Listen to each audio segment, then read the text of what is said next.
শুভেচ্ছা সহ আমন্ত্রণ প্রত্যেককে নিটল টাটা এটিএন সংলাপে আপনাদের সাথে আছি আমি আমিনুল মজলিস। দর্শক, আপনারা জানেন সমসাময়িক ও জনগুরুত্বপূর্ণ বিভিন্ন বিষয় নিয়ে আমাদের আলোচনা অনুষ্ঠান। আমাদের আজকের আলোচ্য বিষয় আন্দোলন, শিক্ষার্থী ও শিক্ষা জীবন। এ বিষয়ে আলাপ করবার জন্য স্টুডিওতে রয়েছেন দুজন সম্মানিত অতিথি। আমাদের সাথে রয়েছেন ঢাকা বিশ্ববিদ্যালয় শিক্ষক সমিতির সভাপতি অধ্যাপক ডক্টর নিজামুল হক ভূঁইয়া, রয়েছেন সাবেক সচিব জনাব এনাই খান, এবং আমাদের সাথে রয়েছেন অধ্যাপক মমতাজ উদ্দিন পাটোয়ারি, শিক্ষাবিদ ও সমাজ গবেষক। আমরা এই আলোচনা শুরু করব তার আগে দর্শক আপনাদেরকে জানিয়ে রাখি, এটা তো ফেসবুকে হচ্ছে না। আচ্ছা, ঠিক আছে। কোন দিক থেকে যাব? আলোচনা শুরু করেন। হ্যাঁ, আচ্ছা আচ্ছা, ঠিক আছে, ওকে। আরেক লাস্ট পরিচয়টা দেই, তারপরে যাই। হ্যাঁ, আচ্ছা, ঠিক আছে। ওইখান থেকে কাইটেন আপনি। হ্যাঁ, ওকে। এবং আমাদের সাথে অনলাইনে যুক্ত আছেন অধ্যাপক মমতাজ উদ্দিন পাটোয়ারি, শিক্ষাবিদ ও সমাজ গবেষক। প্রিয় দর্শক, আশা করছি পুরো অনুষ্ঠান জুড়েই আপনাদেরকে সাথে পাব। জনাব এনাই খান, প্রথমে আপনাকে দিয়ে আলোচনা শুরু করছি। আমাদের যে আজকের আলোচ্য বিষয় আন্দোলন, শিক্ষার্থী ও শিক্ষা জীবন। কোটা সংস্কার বা বৈষম্য বিরোধী যে নামেই বলি না কেন, যে আন্দোলনটি শুরু হয়েছিল এবং তার জেরে সকল শিক্ষা প্রতিষ্ঠান বন্ধ। ধীরে ধীরে জনজীবনে এক ধরনের স্বাভাবিকতা রেশ তো থাকবেই, কিন্তু তারপরেও যদি একেবারে এক্সট্রিম একটা পজিশন বলি, সেই জায়গা থেকে কারফিউর শিথিলের যে সময়সীমা সেটি আস্তে আস্তে কমেছে, শিথিলতা বেড়েছে সময়টি। আবার অফিস আদালতের যে সময় সেটিও বেড়েছে আস্তে আস্তে। যানবাহন সব কিছুতেই দেখা যাচ্ছে এক ধরনের ইতিবাচক যে পরিবর্তনের আমরা কথা বলি, সেই জায়গায় শিক্ষা প্রতিষ্ঠানই বন্ধ আছে। বিশেষ করে আমরা যদি বলি যাদেরকে ঘিরে এই আন্দোলন, সেই বিশ্ববিদ্যালয় পর্যায়ে শুধু নয়, এর ঘাত প্রতিঘাত বা প্রভাব যেটি বলি, অভিঘাত, সেটি কিন্তু একেবারে মাধ্যমিক, উচ্চ মাধ্যমিক, তারপরে আরও নিচের দিকে প্রাইমারি লেভেল। তো এই জায়গাতে এক ধরনের ক্ষত বা ঘাটতি তো তৈরি হচ্ছেই। ইতোপূর্বে আমরা দেখেছি করোনার সময়ে, কিন্তু সেই সময় অন্তত প্রযুক্তির সহায়তায় আমরা কিছুটা ঘাটতি পুষিয়ে উঠতে পেরেছিলাম। পরবর্তীতে এক্সট্রা ক্লাস নেওয়ার ব্যাপার ছিল। এখন আবার এক ধরনের পরিস্থিতির মধ্য দিয়ে যাচ্ছি। সার্বিকভাবে আলোচনাটি আপনি শুরু করবেন। দেখুন, একটা দেশে বিভিন্ন ধরনের পরিস্থিতি হয় এবং সবচেয়ে সচেতন সমাজ যারা, তারা শিক্ষক এবং শিক্ষার্থী। আমাদের দেশের ইতিহাস পর্যালোচনা করলেও তাই দেখা যায়। একেবারে যদি সচেতন সমাজ কিছু না করে চুপচাপ বসে থাকে, নির্জীব থাকে, সেটা এক ধরনের দিক কিন্তু আছে। এবং এরা কিন্তু সব সময় সমাজের সংস্কারের জন্য আন্দোলন করে থাকে। বাংলাদেশ বলে না, সব দেশে, কিছু আগে ইউরোপ আমেরিকাতেও আমরা দেখেছি যে গাজায় এই যে মানবাধিকার লঙ্ঘন, মানুষ হত্যার ব্যাপারে। তো এই যে আমাদের স্বাধীনতা যুদ্ধের আগের থেকে শুরু করে পরবর্তীকালে সবসময় যদি দেখি, কোনো বিষয় কিন্তু এক থাকে না। সময়ের সাথে, অর্থনীতির সাথে সব কিছু পরিবর্তন হয়, কিন্তু অনেক সময় এই পরিবর্তনটা রিফ্লেকশন হয় না সব জায়গায়। তো এই রিফ্লেকশনের জন্য অনেক সময় দেখা যায় এরকম একটা আন্দোলন হয়, তারপরে রিফ্লেকশন হয়, চিন্তা চেতনা করে। কিন্তু এটা যখন একটা সহনীয় মাত্রার বাইরে চলে যায়, তখন এটা সমাজের জন্য, রাষ্ট্রের জন্য ক্ষতিকর হয়। সুতরাং আপনার যে আজকের যে টপিক, যে আন্দোলন থাকবে, আন্দোলন হবে, যৌক্তিকতার ভিতরে থাকতে হবে, এবং সে আন্দোলন না হলে আবার এসব পরিবর্তনগুলো আসবে না। কিন্তু আইনের পরিবর্তন থেকে শুরু করে চিন্তা চেতনার পরিবর্তন। দুই হচ্ছে, আমি লক্ষ্য করে দেখেছি যে আমাদের মতো আর্থসামাজিক কন্ডিশনের যেসব দেশ আমাদের মতো স্বাধীনতার একটা আন্দোলনের ভিতর দিয়ে এসেছে, তারা কিন্তু অনেক সচেতন। বাংলাদেশের মানুষ কিন্তু অনেক বেশি সচেতন অন্য অনেক দেশের চেয়ে। দ্বিতীয় আরেকটি বিষয় হচ্ছে যে শিক্ষার্থীরা, তবে এই আন্দোলন এসবের ভিতর শিক্ষার্থীদের কিন্তু আসলে কোনো বিষয়ে সিদ্ধান্ত যখন নেবে, অংশগ্রহণ কী পর্যায়ে বা কী করবে, তখন তাকে তথ্য সংগ্রহ করতে হয়, তাকে ভাবতে হয়, অর্থাৎ বিশ্লেষণ করতে হয় যে আমি কি করলে কি হতে পারে। তার একটা এই যে ডিসিশন মেকিংয়ের যে বিষয়গুলো, সেগুলো তাকে থাকতে হবে, তাকে ভাবতে করতে হবে, তখন ডিসিশন মেকিংয়ের পরে নির্ভর করে তার ভবিষ্যৎ। এবং আপনারা যেটা রেখেছেন আজকে যে শিক্ষা জীবনটা কিন্তু ফরমেটিভ লাইফ, শিক্ষা জীবনের জন্য প্রস্তুতি। এই সময় যদি কোনো ভুল হয় তাহলে পরবর্তী জীবন দুর্বিষহ হতে পারে। আবার এই সময় কোনো সিদ্ধান্তের জন্য পরবর্তী জীবন কিন্তু সুখময় হতে পারে, দেশের জন্য কন্ট্রিবিউট করতে পারে। সুতরাং এই যে আন্দোলন, শিক্ষার্থী, শিক্ষা জীবন সবই প্রাসঙ্গিক, কিন্তু এই প্রাসঙ্গিকতাটাকে কিভাবে বাস্তবে রূপ দেওয়া যায়, কিভাবে একটা নিয়মের ভিতরে পরিচালনা করা যায়, এক্সট্রিমে যাতে না যায়, সেটাই হচ্ছে সবচেয়ে বড় সিদ্ধান্ত। সেই সিদ্ধান্তটা শিক্ষার্থীদেরই নিতে হবে, কিন্তু সেই সিদ্ধান্তে শিক্ষকরা প্রভাবিত করতে পারেন তাদেরকে। তাদের কাছে সবচেয়ে গ্রহণযোগ্য জন হচ্ছে শিক্ষক। সুতরাং যে কোনো এই ধরনের রাষ্ট্রীয় ইমার্জেন্সিতে দুই ধরনের মানুষের কাছে যাওয়া দরকার। প্রথম শিক্ষকের কাছে যাওয়া দরকার, তাদেরকে বোঝানো দরকার, বলা দরকার, এবং শিক্ষার্থীদেরও কাছে যাওয়া দরকার, এদেরকে একসাথে করা দরকার। এই শিক্ষক এবং শিক্ষার্থীদের ইন্টারাকশন ভালো থাকে তাহলে কিন্তু সুষ্ঠুভাবে চলে। তার কারণ সবচেয়ে উচ্চশিক্ষিত যারা, তারা হচ্ছেন শিক্ষক। এবং দু একজন হয়তো এদিক সেদিক করতে পারেন, কিন্তু যখন ইন এ বডি মুভ করেন শিক্ষকরা, তখন তারা যৌক্তিকভাবে মুভ করেন। সুতরাং শিক্ষক শিক্ষার্থীদের সংযোগটা বাড়াতে হবে, শিক্ষকদের সাথে সরকারের সংযোগ বাড়াতে হবে, শিক্ষকদের সাথে শিক্ষার্থীদের যাতে ভুল বোঝাবুঝি না হয় সেজন্যে যারা আমরা আসি, এরকম টকশো হোক বা সমাজে যারা গুরুত্বপূর্ণ মানুষ আছেন, তারাও যেন যুক্তিশীল কথা বলেন, তারা এমন কথা বলেন যাতে এই দূরত্বটা না বাড়ে, যাতে নৈকট্য হয়। জি, এটি একটি বিষয়। আরেকটি বিষয়ে আমরা আলাপ করব, তার আগে আমি একটু শুনে আসি। অধ্যাপক মমতাজুদ্দিন পাটোয়ারি, আপনি শুনছিলেন আমাদের যে আজকের আলোচ্য বিষয়ে আন্দোলন, শিক্ষার্থী এবং শিক্ষা জীবন। যে বিষয়টি আসলে এখানে আলোকপাত করবার চেষ্টা করছি আমরা, সেটি হচ্ছে আন্দোলনের জেরে শিক্ষার্থীদের যে শিক্ষা জীবন এবং সেই শিক্ষা জীবনে যে একটা নেতিবাচক প্রভাব নিঃসন্দেহে পড়বে। আমি অনুষ্ঠানের শুরুতেই বলছিলাম যে কেবলমাত্র বিশ্ববিদ্যালয়ে কেন্দ্রিক যারা শিক্ষার্থী, তাদেরকে ঘিরেই তো এই আন্দোলনটির সূত্রপাত। পরবর্তীতে হয়তো এটি সংক্রমিত হয়েছে আরও বিভিন্ন পর্যায়ে। কিন্তু আমার প্রশ্ন হচ্ছে, যেহেতু সকল প্রকারের শিক্ষা প্রতিষ্ঠান এখন বন্ধ, সেই জায়গায় প্রাইমারি লেভেলে, মাধ্যমিক লেভেলে, উচ্চ মাধ্যমিক লেভেলে, আমরা এরই মধ্যে উচ্চ মাধ্যমিক পরীক্ষা স্থগিত ঘোষণা করা হয়েছে। এই পর্যায়গুলোতে শিক্ষার্থীদের শিক্ষা জীবনের কি এক ধরনের মানে অনিশ্চয়তা বলবো বা ব্যাঘাত, সেটি কীরকমভাবে দেখছেন আপনি? আপনার পর্যালোচনা শুনবো। ধন্যবাদ। আসলে খুব দুঃখজনক একটি অভিজ্ঞতার ভিতর দিয়ে এখন আমরা যাচ্ছি।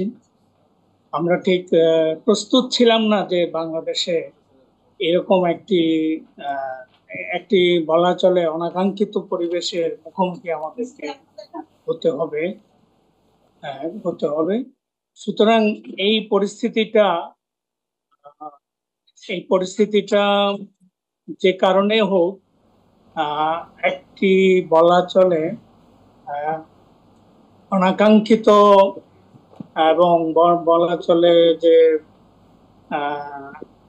আমাদের চিন্তার বাইরে অনেকগুলো ঘটনা সৃষ্টি করেছে। বিশেষ করে আন্দোলন অর্থ যেভাবে আমরা বুঝে থাকি, সেভাবে কোনো আন্দোলন যেভাবে গড়ে ওঠে, শিক্ষার্থীদের ইস্যু এবং সেটা মানা না মানা, এইরকম দর কষাকষি ইত্যাদি ইত্যাদি, এইরকম আসলে একটা কোনো ইস্যু ছিল বলে আমার মনে হয় না। কারণ কোটার যে বিষয়টি, সেটি অনেক আগেই ছিল, আগে থেকে সেটা একটা আদালতের একটি রায়কে কেন্দ্র করে ভুল বোঝাবুঝি যে তৈরি হয়েছে, যে দূরত্বটা তৈরি হয়েছে, সেটা এত দ্রুত এভাবে স্পার্ক করবে সেটা কারোর খুব জানা ছিল বলে মনে হয়।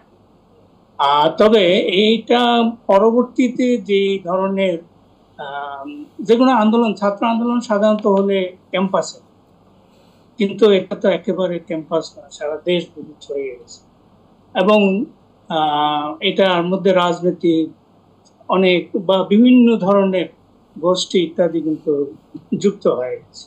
যার ফলে শুধু তাই নয়, এখানে আইন শৃঙ্খলা পরিস্থিতির একটা অবনতিশীল অবস্থাও তৈরি হয়েছে, এবং যে কারণে একটা পরিস্থিতিকে নিয়ন্ত্রণ করার জন্য যে সব নিয়মিত বাহিনীগুলো কাজ করে, সেই বাহিনীগুলো দেখা গিয়েছে যে পরিস্থিতি নিয়ন্ত্রণ করতে সমর্থ হচ্ছিল না। কারণ এখানে বাইরের, বলা হয়ে থাকে যে বাইরের নানা শক্তি, রাজনৈতিক শক্তি বা বিভিন্ন উদ্দেশ্য সাধনকারী গোষ্ঠী, তারা কিন্তু এখানে যে যুক্ত হয়েছে সেটা বোঝা যায় যে বাইরের থেকে বিভিন্ন শহরে ঢাকাকে অচল করা ইত্যাদি ইত্যাদি, এই ধরনের অনেক কিছু আমরা দেখতে পাই। ফলে এটা কিন্তু ছাত্রদের যে ইস্যু, সেই ইস্যুতেও থাকেনি, এটা চলে গেছে সরকার পতন বা অন্যদিকে। সুতরাং এই আন্দোলনের আসলে কোনো চরিত্র সঠিকভাবে এক ধারায় কিন্তু যায়নি, থাকেনি। এটা চলে গেছে একটা রাজনৈতিক আন্দোলনের ইস্যুর দিকে। কিন্তু সেখানে যে সাধারণ শিক্ষার্থী বা অনেকেই অনেক ধরনের চিন্তা থেকে এসেছে, কারো হয়তো যারা বিশ্ববিদ্যালয়ে পড়ে বা কলেজে শেষ শেষ অবস্থায় আছে, তাদের কাছে মনে হয়েছে যে চাকরি বিষয়টি প্রধান। আবার অনেকে হয়তো ঠিক আছে যাই দেখি, এইভাবেই আসলে বিষয়টি অনেকে যুক্ত হয়ে গেছে। আর এই ধরনের মানে আসলে ভাবাবেগের যে আন্দোলন, সেই আন্দোলনটাতে অনেক পক্ষ এখানে ক্রিয়া করেছে, যে কারণে দেখা গেল এখানে মারামারি, এখানে আইন শৃঙ্খলা রক্ষাকারিণীকে হস্তক্ষেপ করতে হয়েছে, তাদের উপর হস্তক্ষেপ, এবং এখান থেকে আন্দোলনটাকে রেখে অন্যদিকে যে ভাঙচুর, পিটিভি ভবন, সেতু ভবন ইত্যাদি, আমাদের মেট্রো রেল, সরকারি স্থাপনা বা নানা ধরনের স্থাপনায় যেভাবে অগ্নিসংযোগ, ভাঙচুর, হামলা, লুটপাট ইত্যাদি ঘটেছে, সেটা কিন্তু কার কোনো আন্দোলনের, ছাত্র আন্দোলনের কোনো কিছুতে ছিল। ফলে যে নৈরাজ্যকর একটি অবস্থা তৈরি হয়েছে, এই নৈরাজ্যকর অবস্থাতে স্বভাবতই পরিস্থিতি স্বাভাবিক করার জন্য সরকারকে আরো বৃহত্তর অর্থাৎ সেনাবাহিনীর সহযোগিতা কামনা করতে হয়েছে, এবং তারা এসে পরিস্থিতিটা নিয়ন্ত্রণ করার চেষ্টা করছে। এই অবস্থায় আমাদের শিক্ষা প্রতিষ্ঠানগুলো বন্ধ রয়েছে। অথচ বিষয়টা যে একেবারে প্রাথমিক, মাধ্যমিক, উচ্চ মাধ্যমিক, কলেজ এবং বিশ্ববিদ্যালয়, এত স্তরের তো শিক্ষার্থীর কোনো বিষয়ও না, তাদের অংশগ্রহণও থাকার কথা ছিল। কিন্তু এখানে নানা ভাবাবেগের বিষয়টি নানাভাবে এসেছে। দু একটি হত্যা, অনাকাঙ্ক্ষিত হত্যা থেকে সেটা আরো বিস্তৃত হয়েছে, এবং সাধারণ ছাত্র, নিরীহ মানুষ এবং পুলিশ এবং রাজনৈতিক কর্মী ইত্যাদি এগুলোর সাথে কিন্তু আহত নিহত হওয়ার মতন ঘটনা ঘটার ফলে দেশে এখন কার্যত বলতে গেলে শিক্ষা ব্যবস্থাটি আবার বন্ধ হয়ে গেছে। এখন এই যে বন্ধটা, এই বন্ধটা শুধু অনাকাঙ্ক্ষিতই না, এটা একেবারে অকাম্য ছিল এবং অপ্রয়োজনীয় ছিল। কিন্তু পরিস্থিতিটা শিক্ষাকে কেন্দ্র করে, কোটাকে কেন্দ্র করে এটা কিন্তু অন্যদিকে চলে গেছে, যে কারণে এখন অনেক জায়গাতেই এখন শিক্ষা পরিবেশ খোলার মতন কোনো অবস্থা বিরাজ করছে না। প্রাথমিক বিদ্যালয় বা ওই প্রতিষ্ঠানে হয়তো সমস্যা নেই, কিন্তু যাওয়া আসা, যাতায়াত ইত্যাদি নানা অস্বাভাবিকতার কারণে অভিভাবকগণ স্বাভাবিক কারণেই শিক্ষার্থীকে স্কুলে যেতে দেবেন কিনা, সেইরকম পরিস্থিতি এখনো তৈরি দেবেন কিনা, সেরকম একটা অবস্থানে কিন্তু উপনীত হয়েছে।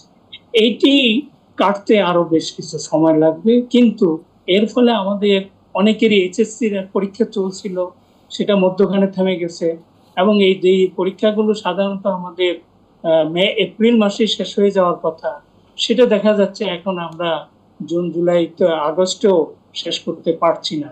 তো এমনিতেই শিক্ষা জীবন অনেকেরই শেষ হয়ে যাচ্ছে, পিছিয়ে যাচ্ছে।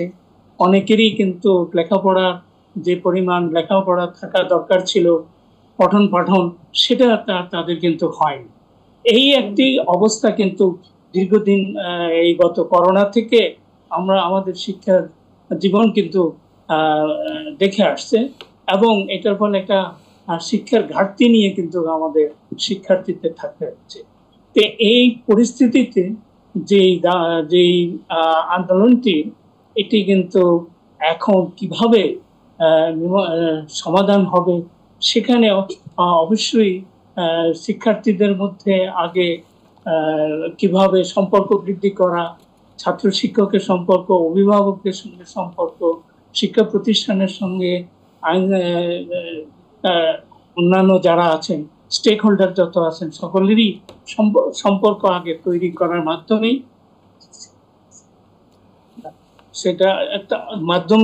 সেটি কিন্তু নির্ধারণ করতে হবে। জি, সে কারণে আমি আসবো আবার আপনার কাছে। সরকারকে ভাবতে হবে এই বিষয়টি নিয়ে কি করা যায়। জি, অসংখ্য ধন্যবাদ। আমি আবারও আসবো আপনার কাছে। আমরা এ পর্যায়ে ডক্টর নিজামুল হক ভূঁইয়া, আমি আপনার কাছে আসবো। একটা বিরতি নিয়ে এসে আমরা এই আলোচনায় যুক্ত হচ্ছি। প্রিয় দর্শক, নিটল টাটা এটিএন সংলাপে এ পর্যায়ে নিচ্ছি বিরতি। থাকুন আমাদের সঙ্গে।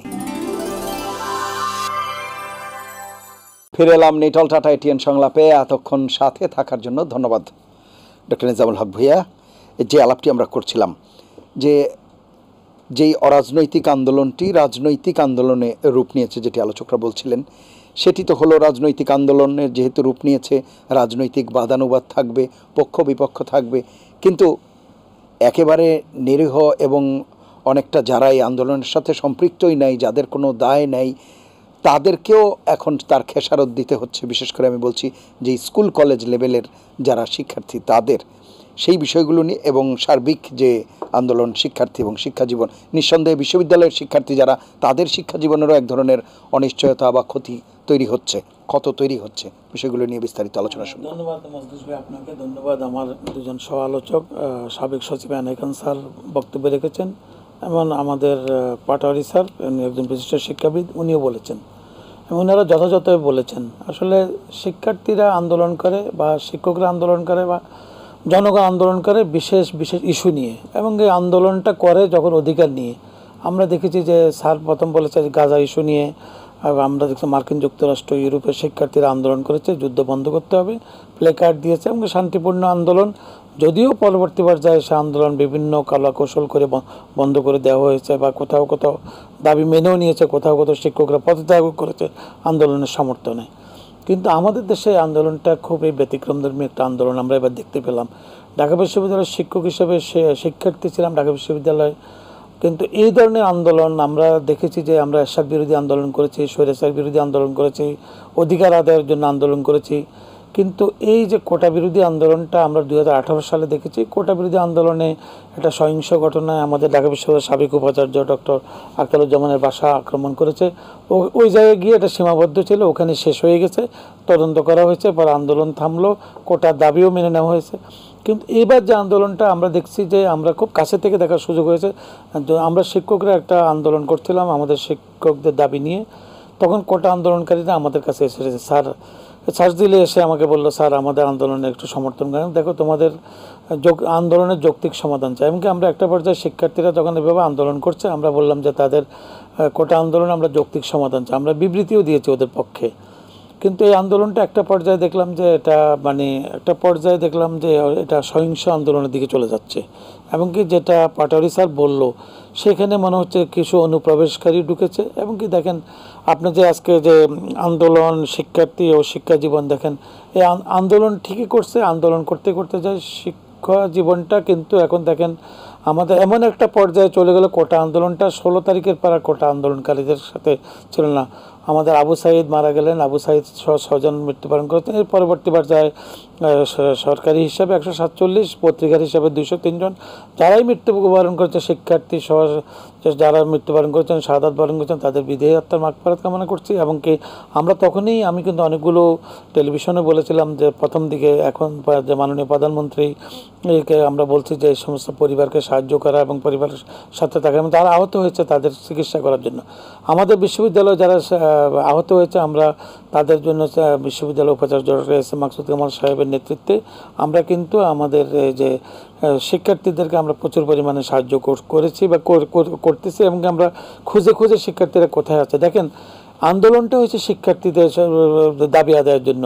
গতকালকে ঢাকা মেডিকেল কলেজে গিয়ে 218 জন যারা আহত অবস্থায় আছে, মাত্র 2 জন শিক্ষার্থীকে পাওয়া গেল। তাহলে দেখেন শিক্ষার্থীদের আন্দোলনে অন্যরা কীভাবে ঢুকলো। অর্থাৎ এই যে দেখুন ঢাকা বিশ্ববিদ্যালয়ে যখন ক্যাম্পাসে আন্দোলনটা হচ্ছিল, 15 তারিখে আমরা দেখলাম বিকালবেলা আমাদের এখানে ছাত্রলীগ ভার্সাস কোটা আন্দোলনকারী দুটোই আমাদের শিক্ষার্থী। হঠাৎ করে দেখলাম অনুপ্রবেশকারীরা আমাদের রোকেয়া হলে প্রবেশ করেছে, আমাদের হলগুলোতে প্রবেশ করেছে, হলগুলোতে অবরুদ্ধ করেছে, শিক্ষার্থীদের রুম ভাঙচুর করেছে, শিক্ষকদের গায়ে হাত দিয়েছে। শিক্ষকদের গায়ে তো কখনো হাত দেওয়া হতো না, যেটা এনআই খান স্যারও একজন শিক্ষার্থী ছিলেন রাজশাহী বিশ্ববিদ্যালয়।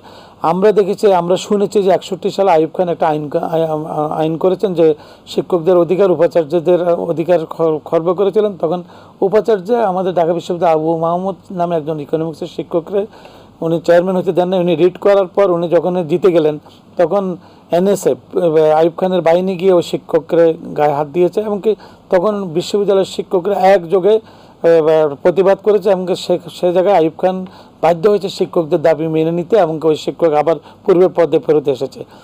এবার দেখলাম যে আমাদের 50-এর স্বাধীনতা যুদ্ধের শিক্ষকদেরকে হত্যা করেছে। সেটা ডিফারেন্ট ইস্যু, যে একটা পক্ষ বিপক্ষ এবং মুক্তিযুদ্ধ একটা দেশ গঠন ভিন্ন কথা। কিন্তু দেখেন এবার শিক্ষকদের গায়ে হাত তুলেছে। এমনকি আমাদের প্রভোস্ট হাউস টুটার ঢাকা বিশ্ববিদ্যালয়ের 19টা হল আছে, আমাদের প্রায় হলগুলোতে আমাদের প্রভোস্ট এবং আমাদের আবাসিক শিক্ষকদের, আমাদের স্ট্যান্ড প্রক্টর 5 জন স্ট্যান্ড প্রক্টর আমাদের আহত হয়েছে কোটা আন্দোলন থামাতে গিয়ে। কাদের হাতে? বহিরাগতদের দ্বারা। তো বিশ্ববিদ্যালয় ক্যাম্পাসে বহিরাগত এনে যখনই 16 তারিখে এই ঘটনাটা এভাবে মানে করা হলো, তখন আমরা বুঝতে পেরেছি আন্দোলন আর আমাদের। তবে আমরা আপ্রাণ চেষ্টা করেছি যে বিশ্ববিদ্যালয়ের প্রশাসন সহ যাতে করে এই আন্দোলনটা বিশ্ববিদ্যালয়ের মধ্যে থেকে, এমনকি আমাদের উপাচার্য মহোদয় ওনার পাশের রুমে বসে কোটা আন্দোলনকারীদের সাথে প্রায় রাত 3টা পর্যন্ত আলোচনা চালিয়ে যাচ্ছে যে কীভাবে এটা সমাধান করা যায়। এমনকি তারা একটা পর্যায়ে সমাধানের পথও ছিল। একটা পর্যায়ে তারা সকালে বলে এক প্রস্তাব, বিকেলে আসি দিয়ে আরেক প্রস্তাব, এরপরও আন্দোলন চলছে। কিন্তু আমরা যদি সরকারের পক্ষ থেকে যদি তখন এটা হস্তক্ষেপটা করা হতো, তাহলে যারা অনুপ্রবেশ করেছে এবং যারা এটার পিছনে অত্যন্ত পরিকল্পিতভাবে ঢুকে পড়েছে, এবং তারাই কিন্তু আন্দোলনটা, শিক্ষার্থীদের কোটা আন্দোলনটাকে তারা নিয়ে গেল রাস্তায়, নিয়ে গেল আমাদের এই যে আজকের রাষ্ট্রীয় সম্পদ যেভাবে ধ্বংস করা হলো। পৃথিবীর কোন দেশে? শ্রীলঙ্কাতে তো আন্দোলন হলো, থাইল্যান্ডে আমরা 2 বছর আগে, কয়েক বছর পর পর আন্দোলন দেখেছি। ওরা তো রাস্তাঘাট অবরোধ করে রেখেছে, বন্ধ করে রেখেছে, কিন্তু তারা তো রাস্তাঘাটের একটা জায়গায় একটা টিউবলাইটও তারা হাত দেয় নাই। কিন্তু শ্রীলঙ্কাতে প্রাসাদ দখল করেছে, আমরা দেখছি মানুষ উল্লাস করতেছে, সুইমিং পুলে গোসল করতেছে, এমনকি একটা চায়ের কাপও তারা ভাঙে নাই। মানে দেখেন নৈতিকতাটা তাদের কতটুকু। আর আমাদের এখানে আমাদের রাষ্ট্রীয় সম্পদ, আমাদের যে কোটা আন্দোলনকারীরা যদি এটা করতো, তারা তো আন্দোলন করছে তাদের সরকারি চাকরির জন্য। কোথায় যাবে? তারা সেতু ভবনে যাবে, যেটা একটা মন্ত্রণালয়ের আন্ডারে, সেতু মন্ত্রণালয়ের আন্ডারে। তারা যাবে কোথায়? আপনার দুর্যোগ অধিদপ্তরে। তারা যাচ্ছে কোথায়? মেট্রো রেল, যেটা সড়ক যোগাযোগের সাথে জড়িত। তারা যাবে কোথায়? ওষুধ অধিদপ্তর, যেটা আপনার আমাদের স্বাস্থ্য মন্ত্রণালয়ের সাথে সম্পৃক্ত। দেখেন এই যে, তারপর বাংলাদেশ টেলিভিশন, বিটিভিতেও তো আমাদের কর্মকর্তারা, ডিজিতেও থাকেন একজন জয়েন্ট সেক্রেটারি। তাহলে দেখেন যে তারা যেখানে চাকরিতে যাবেন, আমাদের শিক্ষার্থীরা তো সে কাজ করবে না। আমি আন্দোলন করছি আমার দাবি আদায়ের জন্য, আমার কোটা, এমনকি যৌক্তিক সমাধানটাও হয়েছে। যৌক্তিক সমাধানটা তো পরবর্তী পর্যায়ে যখন সরকার করলো, কিন্তু ইতিমধ্যে কিন্তু সব লণ্ডভণ্ড হয়ে গেছে। দেখেন কীভাবে ধ্বংসাত্মকভাবে আমাদের অর্থনীতি, যেখানে আপনি দেখেন 2008-এ নয়া আওয়ামী লীগ সরকার যখন ক্ষমতা আসলো, তখন $90 বিলিয়ন আমাদের অর্থনীতি, আজকে প্রায় আমাদের 5000 বিলিয়ন, অর্থাৎ $500 ট্রিলিয়নের অর্থনীতি। ডক্টর নিজামুল হক ভাইয়া, আমি আসবো আপনার কাছে, আমি একটু শুনে আসি। স্যার, জনাব এনায়েত খান স্যার, যে বিষয়টি আসলে আলাপ করছিলাম, এখন যে কথাটি বলছিলাম যে রাজনৈতিক দিকে অরাজনৈতিক আন্দোলন চলে গেল, এখন রাজনৈতিক বাদানুবাদ থাকবে, পক্ষ বিপক্ষ থাকবে, একে অপরকে ঘায়েল করতে চাইবে যার যার স্বার্থের কারণে। কিন্তু যে কথাটি বলছে যে শিক্ষা জীবন যে ব্যাহত হচ্ছে, সেই জায়গায় কি করণীয় থাকতে পারে, বা আপনার কাছে মনে হয় কিনা এই যে ইন্টারমিডিয়েট পরীক্ষার কথা আমরা বলছি, সেটি তো স্থগিত।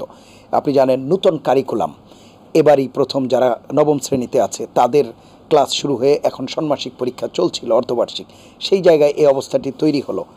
এবং এই যে একটা নতুন পরিবেশের মধ্যে, নতুন শিক্ষাক্রমের মধ্যে তাদেরকে একটা বড় ধরনের ধাক্কা খেতে হলো, সেই বিষয়গুলো নিয়ে স্বাভাবিকভাবে আপনার আলোচনাটা একবার শুনুন। দেখুন, আমার মনে হয় নিজামুল হক সাহেব খুব সুন্দরভাবে বলেছেন আসলে কোভিডের পরে অনেকগুলো নতুন সমস্যার উদ্ভব হয়েছে, যেটা আগে কখনো হয়নি। এরপরে আমাদের নতুন কারিকুলামে আসতে হয়েছে, তার কারণ পৃথিবীতে অনেক পরিবর্তন এসছে, আমাদেরকেও সেই পরিবর্তনগুলো মেনে নিতে হবে, সেই পরিবর্তনগুলো আনতে হবে আমাদের শিক্ষাক্রমের ভিতরে, সেটা হয়েছে। কিন্তু থিওরিটিক্যালি যেভাবে পরিবর্তন আনা যায়, বাস্তবে এটা করা খুব কঠিন। তার কারণ মানুষ কিন্তু পরিবর্তনের বিরুদ্ধে। মানুষ কেন, যে কোনো জীব পরিবর্তনের বিরুদ্ধে। আমরা শুনেছি, আমার যশোর বাড়ি, যে সুন্দরবনে বাঘও নাকি যে রাস্তা দিয়ে যায় সেই রাস্তা দিয়ে আসে, সে নিরাপদ বোধ করে, এই জন্য মানুষ তাকে ধরতে পারে। তো সুতরাং পায়ের ছাপ থাকে। এই যে একটা পরিবর্তন বিরোধী, এজন্য বিরোধিতা কিন্তু শিক্ষার ক্ষেত্রেও হয়েছে। তো আরেকটি বিষয় দেখা দিয়েছে এর সাথে, কিন্তু আমি দেখেছি যে মিডিয়ার কিন্তু একটা বড় ভূমিকা আছে। এটা অনেকে হয়তো মাইন্ড করতে পারে। যেমন পাবলিক সার্ভিস কমিশনের উনি যিনি চেয়ারম্যান ছিলেন, তাকে আমি অনেক আগের থেকে চিনি, আসলে কিন্তু ভালো মানুষ, সৎ মানুষ। কিন্তু আমি অনেককে বলতে শুনেছি যে ড্রাইভারের যদি এত টাকা হয় তাহলে তার কত টাকা। এটাতে কিন্তু মানুষ প্রভাবিত হয়েছে। এই যে শিক্ষার্থীদের যে আন্দোলন, এর সাথে পারিপার্শ্বিক যারা একটা ক্লাস থাকে, কিন্তু শহরে যারা বস্তিতে থাকে, যারা রাস্তায় থাকে, তাদের কিন্তু একটা মনে মনে ওই শ্রেণীর একটা বিদ্বেষ কিন্তু থেকেই যায়। যখন এরকম একটা কিছু হয়, তখন কিন্তু তারা সেই অ্যাডভান্টেজটা নেয়। তারা এই চিন্তা করে না, যেটা নিজামুল হক সাহেব, প্রফেসর সাহেব বললেন, সুন্দরভাবে বলেছেন। আসলে তখন কিন্তু এই সমস্যাটা হয়ে যায়, অন্যদের হাতে চলে যায়। আমরা যদি আমাদের ভাষা আন্দোলনের সময়ও দেখা যায় যে কারা মারা যাচ্ছে রাস্তায়, অনেকে দেখা যায় যে কোলেটারাল ড্যামেজ যেটাকে বলে, ইউরোপিয়ানরা বা আমেরিকানরা, এরকম ঘটনা কিন্তু ঘটে, এবং এখানেও ঘটেছে অনেকে এরা এসে অংশগ্রহণ করে। কিন্তু এর ফলে শিক্ষার পরিবেশ ব্যাহত। এখন হঠাৎ করে সরকার কিন্তু বাইরের থেকে যতই বলা হোক যে না এই করেছে সে করেছে, কিন্তু সরকার এখনই যদি খুলে দিলে আবার কিন্তু আন্দোলন দানা বাঁধবে। সেই জন্য সরকারকে বৃহত্তর স্বার্থে বাধ্য হয়ে প্রথমে ইন্টারনেটগুলো খুলতে হবে, ফেসবুক, ইউটিউব সবই হবে, তারপরে কি হয় দেখতে হবে। তারপরে এটাও সরকার, মাননীয় স্বরাষ্ট্রমন্ত্রী বলছেন যে যারা যারা এর সাথে আছেন তাদেরকে ধরবেন, জিজ্ঞাসাবাদ করবেন, জানবেন, ডিটেক্ট করবেন। এটা দুইটা জিনিস আছে। এর একটা হচ্ছে ডিটারেন্ট। এসবে হয়তো মনে করতে পারে যে এটা হুমকি দিলে আরও বেশি হয়, কিন্তু এটাকে ডিটারেন্টও আছে কিন্তু যারা এর সাথে কাজ করেন। তার কারণ সরকারে যারা কাজ করেন, সেনাবাহিনীতে যারা কাজ করেন, পুলিশে যারা কাজ করেন, আমি দেখে বুঝেছি যে তাদের আরও প্রশিক্ষণের দরকার। তখন আমি বাংলাদেশ মিলিটারি একাডেমিতে একটা কোর্স করেছি, সেই সময় আমাদের ইনসার্জেন্সিটা একটা পড়িয়েছি কিছুটা, আমি তখন কোর্স সিনিয়র ছিলাম। তো আমি লক্ষ্য করেছি যে মিলে যায় আমাদের অভিজ্ঞতার সাথে, কোন স্টেজের পরে কোন স্টেজ আসছে এটা বোঝা যায়। সুতরাং এই সরকারকে কিন্তু ফেজ বাই ফেজ খুলতে হবে। প্রথম দিকে হয়তো প্রাইমারি স্কুলগুলো খুলে দেওয়া, তারপর সেকেন্ডারি, তারপর বিশ্ববিদ্যালয়, আমার মনে হয় না যে খুব বেশি দেরি হবে। তো এইটা খুলে দিলে তারপর একটা পরিবেশ তাও সহজে আসবে না। কারণ হচ্ছে মানসিক অবস্থা একটা বিষয় কিন্তু লার্নিংয়ের জন্য, একটা লার্নিং এনভায়রনমেন্ট তৈরির জন্য। মাথার ভিতরে যদি থাকে যে পুলিশে ধরবে কিনা, মাথার ভিতরে যদি থাকে যে আমার বন্ধু গুলি খেয়েছিল, এই পরিবেশ হয়েছিল, তখন কিন্তু এটা হয় না। এটার জন্য একটু সময় লাগবে। এই জন্য কাউন্সেলিংও দরকার। আমার মনে হয় মিডিয়া বিরাট ভূমিকা পালন করতে পারে এখানে, যেটা নিজামুল হক ভূঁইয়া সাহেব খুব সুন্দরভাবে বলেছেন যে শ্রীলঙ্কায় হয়েছে, কিন্তু তারা কিন্তু কোনো কিছু ধ্বংস করেনি। তাদের কিন্তু এডুকেশন স্ট্যাটাস কিন্তু আমাদের দেশের চেয়ে এভারেজ যদি চিন্তা করি মাচ বেটার। সেটার জন্য আমাদের এইসব পার্সেন্টেজও কিন্তু সবসময় তাদের এবং আরো অনেক বিষয়গুলো আমার মনে হয় সরকারকে ভবিষ্যতে ভাবতে হবে। তখন আপনি যদি ওয়াশিংটন দেখেন, আপনি যদি ক্যানবেরা দেখেন, দেখবেন এইসব শহরগুলো কোয়াইট। এইসব শহরে কিন্তু একটু এক্সপেন্সিভ থাকে, এইসব শহরে ওরকম ক্রাউড থাকে না, বিজনেসও থাকে না। অর্থাৎ সরকার যেখানে বসে, যেখানে কাজ করে, সেটা কোয়াইট প্লেস হয়। এটা আমি ওয়াশিংটনেও দেখেছি যে একটু এক্সপেন্সিভ থাকে। রাজধানী কিন্তু একটু, রাজধানী একটু ডিফারেন্ট থাকে। আমি মনে করি, আমি সরকারে যারা আছেন তাকে বলবো, আমাদের সরকারকে চিন্তা করতে হবে যে সরকারের সাইডটা আমার মনে হয় টাঙ্গাইল বা ওইদিকে নদীর ধারে সুন্দর করে একটা শহর গড়তে হবে। আমাদের কিন্তু অনেক উন্নতি হয়েছে, কিন্তু নতুন শহর হয়নি, আরবানাইজেশনের, মডার্ন আরবানাইজেশন কিন্তু হয়নি। এটা চিন্তা করতে হবে, তাহলে এই ডিস্টারবেন্স কম হবে। এক, দুই, আমিও লক্ষ্য করেছি, অন্যদের বোঝানো যায় না, শিক্ষা প্রতিষ্ঠানগুলো রাস্তার সাথে করেন, বাজারের সাথে করেন, শহরের সাথে এটা না, একটু কোয়াইট প্লেসে। আগের আমলে দেখেন রাজশাহী বিশ্ববিদ্যালয় কোথায় করেছিল, এগুলো চিন্তা করার বিষয় আছে। কিন্তু জাহাঙ্গীরনগর কোথায় করেছিল, চিন্তা করে কিন্তু কাজগুলো করতে হয়, অনেক সময় চিন্তা করে কাজ করা হয় না। এরপরে হচ্ছে শিক্ষার্থীদেরকে আমাদের এখানে একটা বড় সমস্যা হচ্ছে, সবাইকে ওরিয়েন্টেশন দেওয়া হয় চাকরি। আমি নিজে অনেকবার বলেছি আপনার জি, অনুষ্ঠানে আমার এখানেও বলেছি। যে আমাদের ফোকাস হওয়া উচিত এন্টারপ্রেনিয়রশিপ। এটা হলে তাদের অন্য চিন্তা থাকবে। আজকে যে আপনার অনুষ্ঠানের কথা শিক্ষা জীবন এবং শিক্ষার্থী, তখন সে শিক্ষা জীবনে নিজেকে প্রস্তুত করবে। এবং আমার সময় কিন্তু আমি প্রথম চিন্তা করে একটা ইনকিউবেটর, বিজনেস ইনকিউবেটর, তার কারণ তারা যাতে চাকরির কথা না করে চিন্তা করে, বিজনেসের কথা চিন্তা করে এবং তারা উদ্যোক্তা হয়। আমাদের এখানে এই রুমে যদি তাকান দেখেন কোনো একটা জিনিস কিন্তু আমাদের তৈরি না, কোনো একটা জিনিসে না। তার মানে আমাদের উদ্যোক্তার দিকে কিন্তু ঘাটতি আছে, কিন্তু আমাদের মনস্কতা হচ্ছে চাকরির দিকে। এখানেও কিন্তু ফোকাস চেঞ্জ করতে হবে, তাহলে শিক্ষার্থীরা অন্যদিকে যাবে। তৃতীয় ফাইনালি একটা কথা বলবো, আমাদের শিক্ষার ফোকাস হচ্ছে জেনারেল এডুকেশন, তো আমাদের শিক্ষার ফোকাস হচ্ছে টেকনিক্যাল এডুকেশন। এইটা কিন্তু আমি অনেকগুলো আসার আগে আমি পড়ছিলাম, ব্রিটিশ আমল, পাকিস্তান আমল থেকে যে শিক্ষা কমিশনগুলো হয়েছে, ব্রিটিশ আমলেও কিন্তু বলছে টেকনিক্যাল এডুকেশনের কথা, পাকিস্তান আমলেও কিন্তু বলছে, আমাদের সময় বলা হচ্ছে। কিন্তু আমাদের বেশি ছেলেমেয়েদের টেকনিক্যাল এডুকেশনে নিয়ে যেতে হবে। যারা টেকনিক্যাল এডুকেশনে থাকে তারা কিন্তু বিজি থাকে, দেখবেন আন্দোলনে আপনি খুঁজে বের করতে পারবেন না ইঞ্জিনিয়ার বা ডাক্তার কম থাকে। এটা জেনারেলি জেনারেলিস্টরা থাকে। সুতরাং এদিকেও আমাদের ভাবতে হবে। পলিটিক্স অফ এডুকেশনটা আমাদের যারা পলিসি মেকার আছে, পলিটিশিয়ান, তাদেরকে চিন্তা ভাবনা করতে হবে। অসংখ্য ধন্যবাদ। আমি একটা বিরতি নিয়ে এসে আলোচনায় যুক্ত হচ্ছি। প্রিয় দর্শক, নিটল টাটা এটিএন সংলাপে পর্যায়ে নিচ্ছি বিরতি, থাকুন আমাদের সঙ্গে। ফিরে এলাম নিটল টাটা এটিএন সংলাপে। এতক্ষণ সাথে থাকার জন্য ধন্যবাদ। অধ্যাপক মমতাজউদ্দিন পাটোয়ারি, আমরা যে আলাপটি করছিলাম আন্দোলন, শিক্ষার্থী এবং শিক্ষা জীবন, শিক্ষার্থীদের যে শিক্ষা জীবন সেটি নিয়েই তো আলাপ করছি। আন্দোলনের কারণে তাদের যে ক্ষতি হচ্ছে যাচ্ছে বা যেই ঘাটতি হতে যাচ্ছে সেই বিষয়গুলো নিয়ে।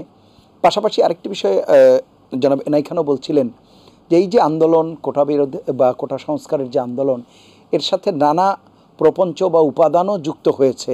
এর মধ্যে উনি একটি বিষয় বলছিলেন যে এই যে পিএসসির প্রশ্ন ফাঁসের বিষয় বা কোটার পাশাপাশি যে প্রশ্ন ফাঁসেরও একটা কাটা, এগুলো তাদের ভেতরে কাজ করেছে কিনা, যে একদিকে আমি কোটার কারণে যেভাবেই হোক তাদের ভুল বোঝানো হোক, কিংবা তাদের ভেতর থেকে এই জিনিসটা আসুক যে একদিকে আমি কোটার কারণে মেধা থেকে বঞ্চিত হচ্ছি, প্রশ্ন ফাঁসের কারণে বঞ্চিত, এই যে বিভিন্ন দীর্ঘদিন থেকে এক ধরনের পঞ্জীভূত ক্ষোভ, সেগুলোরও একটা বহিঃপ্রকাশ হয়েছে কিনা। আসলে আমাদের শিক্ষা ব্যবস্থা দীর্ঘদিন থেকেই অনেকগুলো ঐতিহাসিক সমস্যাকে কিন্তু বড় সমস্যার ভেতর দিয়ে অনেক বেশি ভার এটাকে এখন বহন করতে হচ্ছে। এবং সমস্যাগুলো হলো যে কোয়ালিটির ব্যাপারটা, একটা ব্যাপক স্তরে আমাদের শিক্ষার্থীরা যে ধরনের মানসম্মত শিক্ষা পাওয়ার কথা, সেটা কিন্তু এটা আজকে না, এটা আমরাও যখন ছোট ছিলাম বা আমাদেরও আগে থেকে আমাদের যেটা একটা বৈষম্যমূলক শিক্ষা ব্যবস্থা এখানে ছিল, আছে। সে কারণে সবসময় দেখা গেছে খুব অল্প সংখ্যক শিক্ষার্থী মেধা নিয়ে উপরের দিকে উঠে আসতে পেরেছে। ঝরে পড়া শিক্ষার্থীর হার একেবারে প্রাইমারি থেকেই শুরু হয়। এবং এই যে একটা প্রাইমারিতে যা যদি হয় 20%, হাই স্কুলে গিয়ে হয় বাকি আরো 20-25%, এবং সেটার পরে পরবর্তীতে গিয়ে দেখা গেল পরীক্ষায়, এসএসসি পরীক্ষায় গিয়ে তো আমরা আগে তো অর্ধেক, আমরা যখন পরীক্ষা দিয়েছি তখন তো অর্ধেকও পাস করতো। তো এরকম একটা অবস্থা এখন সিজিপি ইত্যাদি জিপিএস সিস্টেমে আসাতে এখন পাশের যে বিষয়টা আসছে, কিন্তু মানের বিষয়টা যদি চিন্তা করেন সেইভাবেই কিন্তু আসে না। কারণ আমাদের পঠন পাঠন একটা গুরুত্বপূর্ণ সমস্যা রয়ে গেছে। আমাদের শিক্ষকদের প্রশিক্ষণে অনেক বড় ধরনের ঘাটতি রয়েছে, দৃষ্টিভঙ্গির মধ্যে অনেক সমস্যা আছে। আমরা বলা চলে ব্রিটিশ আমলের আগে থেকে আমরা কিন্তু এখানে টোল প্রথা আর মক্তব প্রথায় যে মুখস্থ বিদ্যায়, যে তখন তো বই পুস্তক ছিল না, তখন তো কাগজ কলম ছিল না, ফলে সবাইকে কিন্তু ওই লেখাপড়াটা যারা গুরু ছিলেন বা আমার মাওলানা ছিলেন তারা কিন্তু আমাকে শিক্ষা দিতেন একটা জিনিস, এবং সেটা মুখস্থ আদায় করে নিতেন, এবং সেখানে দাড়ি কমা সবকিছুই কিন্তু বিবেচনা করা হয়। এই সিস্টেমটা কিন্তু আমরা একেবারে এখন পর্যন্ত লালন, হয়তো যুগের পরিবর্তন ঘটেছে, কিন্তু মুখস্থ বিদ্যার পরিবর্তনটা কিন্তু ঘটেনি। আমি তো বিশ্ববিদ্যালয়ে দীর্ঘদিন শিক্ষকতা করেছি। অনার্স মাস্টার্স আমার ছাত্রছাত্রীরা পাশ করে বের হয়েছে, আমি দেখেছি তারা আসলে একটা পরিস্থিতির শিকার, যেটা হলো যে ধরনের শিক্ষা, ইন্টারেক্টিভ শিক্ষা হওয়া দরকার ছিল, যেটা এখন সম্প্রতি জনাব এনাই খান সাহেব একটু আগে বলেছেন, এটা এখন যে এই শিক্ষাটা পদ্ধতি কারিকুলামটা এসেছে, এটা অনেকটা সেই চাহিদাটা পূরণ করার জন্য, কিন্তু এটাকে গ্রহণ করার মতো মানসিকতা আমাদের শিক্ষা ব্যবস্থার মধ্যে অতীতে দীর্ঘ প্রায় কয়েক শত বছর যদি আপনি ধরেন, সে কয়েক শত বছরের কারণেই সেটা কিন্তু সম্ভব না। এবং এখন বিষয়টা হচ্ছে যে এর ফলে যে একটা মানহীন শিক্ষা, তারপরে বৈষম্যমূলক শিক্ষা, এবং নানাভাবে নানাজনে পাশ করে বের হচ্ছে, কিন্তু শিক্ষা প্রতিষ্ঠান ভালো কোয়ালিটি, বাংলাদেশে এখন কলেজের সংখ্যা যদি ধরেন, সেগুলো তো প্রায় 2400-2500 কলেজ। আমাদের এতগুলো কলেজের কি দরকার আছে? আমাদের এতগুলো কলেজে কি অনার্স দেওয়া দরকার আছে, যেখানে প্রায় 800-900 অনার্স মাস্টার দিয়ে আছে, এবং এক একটাতে কি কি সাবজেক্ট, কি কি বিষয় এমন ভাবে দেওয়া আছে, সেখানে না আছে সেই ধরনের শিক্ষক, না আছে সেই ধরনের ল্যাবরেটরি বা কিছুই তো নাই, এবং সেখানে আসলে যে লেখাপড়া করতে হয় সেরকম তো কোনো পরিবেশ নাই, বাধ্যবাধকতা নাই। এই যে একটা বাস্তবতার ফলে আবার কিন্তু এরা কিন্তু এখনকার যে সিস্টেম চলে আসছে, সেই সিস্টেমে তারা কিন্তু ফার্স্ট ক্লাস ঘুরে ঘুরে পাচ্ছে। আমাদের আমলে বা আমাদের পরবর্তীতে, এমনকি আমি যতদিন টিচার ছিলাম, আমাদের হাতে তো খুব বেশি শিক্ষার্থী খুব এরকম ফার্স্ট ক্লাস পাওয়ার মতো না, মানে অথচ তারা যে খুব খারাপ ছাত্র যারা সেকেন্ড ক্লাস পেয়েছে তা নয়, অনেকেই খুব ভালো ছাত্র, কিন্তু ফার্স্ট ক্লাস আমরা ধরতাম অনেক ভালো পরিমাণ। কিন্তু এটাও যে একেবারে সবসময় যে ঠিক হতো তাও নয়, এখানে অনেক ভুলভ্রান্তি ছিল, অনেক বলা চলে অগ্রহণযোগ্যতা ছিল। এই নিয়ে কিন্তু আমাদের শিক্ষা ব্যবস্থায় আজকে দীর্ঘদিন থেকে যে বেকারত্ব তৈরি হয়ে আছে, সেটাকে আমাদের উপলব্ধিতে আনা দরকার। আজকে যেটা স্পার্ক করেছে বা এটা যে ভূমিকম্পের মতন দেখা গেছে, এটা আসলে মূলত আমাদের যে একটা বিশাল সংখ্যক তরুণ, তারা কিন্তু কর্মসংস্থানের যে অভাব, এইচএসসি পাস করেছে, ওরা কিন্তু পরবর্তীতে আর যেতে পারে না, ভালো চাকরি করতে পারে না, বা সেই দক্ষতা না। আমাদের চিন্তা করেন, আমাদের অনেক ভালো ভালো শিল্প প্রতিষ্ঠান আছে, যেখানে কিন্তু আপনি দক্ষ সেখানে লোক পাচ্ছেন না, কারণ সেই যে মানের ইঞ্জিনিয়ার, যে মানের প্রকৌশল, অন্যান্য বিশেষজ্ঞ দরকার, সেগুলো আমাদেরকে এখন ভারত বা অন্যান্য দেশ থেকে মানে ইনভাইট করে নিয়ে আসতে হচ্ছে, এবং তাদেরকে অনেক উচ্চ স্যালারি দিতে হচ্ছে, যে কারণে দেখা যাচ্ছে প্রায় 5 লক্ষ লোক বিদেশ থেকে এখানে এসে এই ভালো ভালো পদগুলোতে কাজ করছে। আমাদের দেশে সেই চাহিদা পূরণ করার মতন আমরা কিন্তু শিক্ষার্থী তৈরি করতে পারছি না, এবং এই না পারার কারণে দেখা যাচ্ছে এরা মানসম্মত কোনো চাকরি তো পায় না, জীবনটাও পায় না। এরা হয়তো তখন বিভিন্ন রাজনৈতিক দলের পেছনে গিয়ে তদবির করে বা দাঁড়ায়, অথবা একটা চাকরির জন্য ঘুষ ঘাস ইত্যাদি না দিলে চাকরি হয় না। এই যে কতগুলো বাস্তবতা, এই বাস্তবতাগুলো আমাদের অস্বীকার করলে হবে না। অসংখ্য ধন্যবাদ। গৌর অবস্থার মধ্যে পড়ে গেছে আমাদের শিক্ষা ব্যবস্থা। এই ছাত্ররা যারা এখন 9-10-এ পড়ে বা ইন্টারমিডিয়েট পড়ে, তাদের তো এই কোটা নিয়ে আন্দোলন করে, তাদের অভিভাবকরা কেন সমর্থন করে? কারণ সমর্থন করে ওই যে অনেকে ভালো লেখাপড়া করে ভালো চাকরি পায় না, সেটা হচ্ছে অন্যরা হয়তো ঘুষ ঘাস বা অন্য কিছু দিয়ে একটা চাকরি আদায় করে নিচ্ছে, বা রাজনৈতিক দল করে এই করে সেই করে তারা হয়তো একটা কিছু করে নিচ্ছে। আসলে এই যে একটা আমাদের যে ললেসনেস, সব জায়গায় নর্মসের যে ঘাটতি এবং নৈতিকতার যে বিষয়গুলো, সেগুলো আমরা আমাদের শিক্ষার্থীদের জীবনে গড়ে তুলতে পারিনি, অভিভাবকরাও সেভাবে তৈরি করতে পারেনি। ফলে যেই ব্যবস্থাটি আমাদের শিক্ষাকে কেন্দ্র করে আজকে গড়ে উঠছে, সেটা সামাল দেওয়া খুবই কঠিন। অসংখ্য ধন্যবাদ। জি, চমৎকার বলছিলেন অধ্যাপক মমতাজউদ্দিন পাটোয়ারী। বেশ কিছু প্রসঙ্গ এসেছে, আপনাকে এই মুহূর্তে থামাতে হচ্ছে। আমরা ডক্টর নিজামুল হক ভূঁইয়া আপনার কাছে শুনবো। আমি যেটা আমার দুজনের বক্তব্য আমি খুব মনোমুগ্ধভাবে আমি শুনেছি। আসলে আমাদের যে আমি স্যারকে জিজ্ঞাসা করলাম যে বিসিএস আমাদের ক্যাডার কটা, সম্ভবত 28টি ক্যাডার। এই যে আমরা কলোনিয়াল সিস্টেম ব্রিটিশরা করে গিয়েছে, তারা তো তাদের সিস্টেমটা করে গিয়েছে, তাদের দেশে তো তারা সেটা করছে না। আর আমাদের শিক্ষার্থীদের যে এই যে দেখেন গত 6 বছরের পরিসংখ্যান নিয়ে দেখা গেল মাত্র 16,000 চাকরি পেয়েছে এই 28টি ক্যাডারে, মাত্র 16,000। অ্যাভারেজে আপনার বছরে 3,000ও না, 2,700 এরকম। তারপর দেখেন লক্ষ লক্ষ কিন্তু পরীক্ষা দিচ্ছে। তারপরে দেখেন আমাদের সেখানে আপনার বিদেশে কিন্তু দেখা যাচ্ছে যে চাকরির জন্য আমাদের ইউরোপ, আমেরিকা বা উন্নত দেশগুলোতে তারা উন্নত ডেভেলপ করছে। এমনকি তারা প্রথম চাকরিটা করতে চায় কোনটা? Corporate job. কর্পোরেট জবে অনেক স্যালারি। তারপরে দেখা যাচ্ছে যে কর্পোরেট জব, তারপরে পাশাপাশি সরকারি চাকরি, অথবা আপনার উদ্যোক্তা। স্যার যেটা বলছে যে এখানে যে অনেকগুলো জিনিস আছে, উদ্যোক্তা হয়ে আমি এই জিনিসটা আমি এই কলমটাই আমি বানালাম। মনে করেন আমাদের এখানে কিন্তু আমরা প্রচুর জিনিস কিন্তু আমাদের জোড়াতালি দিয়ে আমাদের বিদেশ থেকে আমরা এনে আমরা কিন্তু এখানে আমাদের অনেক ইন্ডাস্ট্রি এখনও ডেভেলপ করেন। আমাদের ওষুধ শিল্পে আমরা বলেন 98% আমরা সাকসেস। আমরা 140 দেশে রপ্তানি করি। আমাদের ইনগ্রেডিয়েন্টসগুলো তো আমরা এখানে বানাতে পারছি না। আমাদের সরকার উদ্যোগ নিচ্ছে যে সেটা করবে। তা এখন যদি আমাদের ছোট ছোট আকারেও যদি স্মল আকারেও যদি আমাদের শিক্ষার্থীরা যে যে সাবজেক্টগুলোতে পড়ে সেই উদ্যোগ যদি তারা নিতে পারে তাহলে সেটা করতে পারে। আর আমাদের ইন্টারেক্টিভ হতে হবে, কোয়ালিটি এডুকেশন আমাদের ডেভেলপ করতে হবে।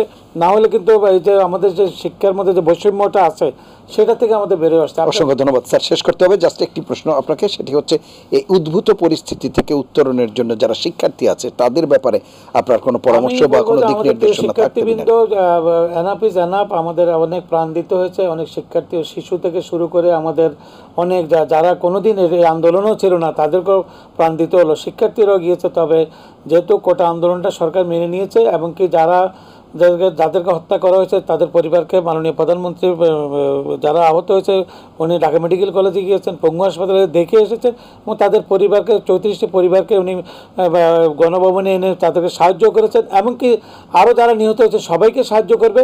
আমি মনে করি আর যে সমস্ত হত্যাকাণ্ড গঠিত হয়েছে আমি মনে করি বিচার বিভাগের তদন্ত হয়েছে এবং সুষ্ঠুভাবে যেন তাদের বিচারগুলো হয়। তাহলে মানুষের আত্মার শান্তি পাবে যারা মৃত্যুবরণ করেছে, এমনকি যে সমস্ত পরিবার সন্তান হারিয়েছে তারাও বুঝবে যে এদেশে একটা বিচার ব্যবস্থা আছে বিদায় আমি সঠিক বিচারটি শিক্ষা প্রতিষ্ঠান খোলার ব্যাপারে শিক্ষা প্রতিষ্ঠান বলবো যে আমি মনে করি যে একটু সময় নিয়ে আমাদের এইচএসসি পরীক্ষাটার সময় দিয়েছে সেটা হোক। আর আমার মনে হয় আরও কয়েকটা দিনের মধ্যেই প্রাইমারি স্কুল, কলেজ, স্কুল পর্যন্ত খুলে দেওয়া হোক। এরপরে আমার হাই স্কুল, বিশ্ববিদ্যালয়গুলোতে যেহেতু কয়েকটি বিশেষ করে রাজশাহী বিশ্ববিদ্যালয়, ঢাকা বিশ্ববিদ্যালয়, জাহাঙ্গীরনগর বিশ্ববিদ্যালয় প্রচুর রুম, সেটি হয়তো পর্যায়ক্রমে, এমনকি আমরাও চেষ্টা করবো আমরা দেখবো না প্রাথমিক এবং মাধ্যমিক এটা খুলে দেওয়া হোক। এবং আমাদের শিক্ষার্থীদের মধ্যে আমরা এমনভাবে একটা অ্যাটমসফিয়ার ক্রিয়েট করবো, সবাই তো শিক্ষার্থী, আমরাও তো যখন ছাত্রছাত্রীরা মারামারি করেছে আবার একসাথে আমরা খাওয়া দাওয়া করে, সকালে মারামারি করেছি, বিকালে একবার একসাথে, ওই ইমোশনটা থাকবে না। শিক্ষার্থীরা খুব ইমোশনাল, আবার তারা খুব পজিটিভ। অসংখ্য ধন্যবাদ জনাব এনায়েত খান। আপনার কাছে শুনবো যেটি অনুষ্ঠানের প্রথমে বলছিলাম যে করোনাকালীন তো আমরা দেখেছি যে ইন্টারনেটের মাধ্যমে, প্রযুক্তির মাধ্যমে অন্তত কিছুটা ঘাটতি পুষিয়ে নেওয়া গেছে। এবার তো ইন্টারনেটও বন্ধ ছিল, এখন আবার চালু হয়েছে। আপনার কি মনে হয় কিনা উত্তরণের কথা যেহেতু আমরা বলছি যে যতদিন পর্যন্ত অন্তত প্রাইমারি কিংবা মাধ্যমিক, উচ্চ মাধ্যমিক খোলা যায় না ততদিন পর্যন্ত বিশেষ ব্যবস্থায় অন্তত সেই ধরনের প্রযুক্তির সহায়তা নিয়েও কিছু একটা উদ্যোগ নেওয়া যায় কিনা? কারণ দীর্ঘদিন যখন শিক্ষার্থীরা পাঠ্যক্রম বা পাঠ্যপুস্তক থেকে দূরে থাকবে তখন তো এক ধরনের ক্ষতি আরও দীর্ঘমেয়াদে চলে আসে। সেই জায়গায় আমার মনে হচ্ছে বর্তমান পরিস্থিতিটা একটু ডিফারেন্ট। এখন আসলে বাচ্চাদের স্কুলে এনেই ক্লাস করাতে হবে, কিন্তু ইন্টারনেটে করতে গেলে এখন এইসব অনেক বিষয়গুলো চালাচালি হবে, আরো সেন্সেশন হবে। আমার নেট যেহেতু খোলা হয়েছে, আমি সেটাই বলছি, ভিন্নভাবে কাজটা করতে এখন যেহেতু সংযোগ স্থাপন করা হয়েছে, কিন্তু স্পিড খুবই কম। এই অবস্থায় আমি নিজেও পড়াই 2টা কোর্সে, তো এখানে মনে হচ্ছে যে এটা কঠিন হবে কম্পারেটিভলি। আর এটা প্রথমেই দেখতে হবে ওরকম কোনো সেন্সেশন হচ্ছে কিনা। এটা শিক্ষকদের ভেরি কেয়ারফুল হতে হবে। সরকারকেও এবং স্থানীয় যারা প্রশাসন আছে তাদেরকেও মানে careful এই হতে অবস্থায় তো হবে। সিলেবাস কমপ্লিট হওয়া খুব সমস্যা হয়েই যাবে। খুবই কঠিন হবে, তবে করা সম্ভব। এটা করা কিন্তু সম্ভব, আমাদের দেশে এটা করা সম্ভব। এবং আমি যখন শিক্ষার্থীদের কথা শুনে চমৎকৃত হই। তাদের কথা শুনেই বোঝা যায় তারা অনেক ইন্টেলিজেন্ট, তাদের দিয়ে অনেক কিছু সম্ভব। আমি বলবো তাদের উদ্দেশ্যে তাদের চিন্তা করতে হবে যে তার ভবিষ্যৎটা কি, সে কীভাবে তার ভবিষ্যৎটা গড়বে। সে যেন চিন্তাহীনভাবে, উদ্দেশ্যহীনভাবে না আগায়, না কিছু করে। আমরা নিজেও কিন্তু, আমি যেদিন অনার্স পরীক্ষা দিই, অনেক ব্যাকলগ ছিল আমাদের ওখানে, সেদিন প্রশ্ন ভালো হয়নি, অনেকেই বলেছে যে আমরা পরীক্ষা দেবো না, তুমিও ওঠো। কিন্তু আমি উঠি না, আমি পরীক্ষা দিয়ে আমার বোতাম খুলে আমার জামার ভিতরে খাতাটা রেখে তারপরে আমি জমা দিয়েছি। আমি যখন কলেজে ভর্তি হয়েছি তখন কিন্তু সব পুড়িয়ে দিয়েছিল অ্যাপ্লিকেশনগুলো। সুতরাং আমরা একটা আন্দোলনের ভিতর দিয়ে এসেছি, সুতরাং আমরা কিন্তু বুঝি যে কী হতে যাচ্ছে। অনেকে অনেক সময় ভুল বোঝে, মনে করে এসব জানে, কি প্ল্যান আছে এই সমস্ত, কিন্তু তা ঠিক না। শিক্ষার্থীদের ভাবতে হবে যে আপনারা কিন্তু ভবিষ্যতে একটা ইজি বাইক চালকও হতে পারেন, আবার ভবিষ্যতে দেশের জন্য বড় একটা সম্পদ হতে পারেন, সেটা আপনাদের ভাবতে হবে। সবচেয়ে বড় জিনিস কিন্তু ডিসিপ্লিন, সততা, ন্যায়পরায়ণতা। আমি এই যে শুনছিলাম, স্যারের কাছেও শুনছিলাম, আমার বন্ধুরা আছে অনেকে বিদেশে আছে যাদের ইপিজেডে কারখানা, ওনারা কি বলেন জানেন, বাংলাদেশ থেকে টপ পজিশনে নিলে ইপিজেড অন্য জায়গায়, তাদের সমস্যা হচ্ছে তারা স্থানীয়ভাবে কানেকশন করে মিথ্যা কথা বলে, নাহলে আদার প্রবলেম তৈরি করে। নট নেসেসারিলি যে তারা এই কাজটা করতে পারে না, এইটা কিন্তু একটা বড় সমস্যা। এটা আমাদের মানে কেবলমাত্র দক্ষতাই না, এর সাথে তার অসততার ইন্টিগ্রিটি, তার বিহেভিয়ার প্যাটার্ন, এটা কিন্তু সবচেয়ে বড় প্রবলেম। শ্রীলঙ্কাতে আনলে নেটওয়ার্ক করতে পারে না, চাপ সৃষ্টি করতে পারবে না, তাকে অনেক সময় ব্ল্যাকমেইল করতে পারে না, ইন্ডিয়া থেকে আসলে করতে পারে না। কিন্তু বাংলাদেশে যারা তারা করতে পারে, করে। আমাদের কাছে এরকম একাধিক ঘটনা আসছে, আমাদেরকে সলভ করতে হয়েছে পুলিশের সহায়তায়। ধন্যবাদ। জি, অসংখ্য ধন্যবাদ। মমতাজউদ্দিন পাটোয়ারি, আপনাকে দিয়ে শেষ করব। জি, আপনি বোধহয় কিছু বলছেন।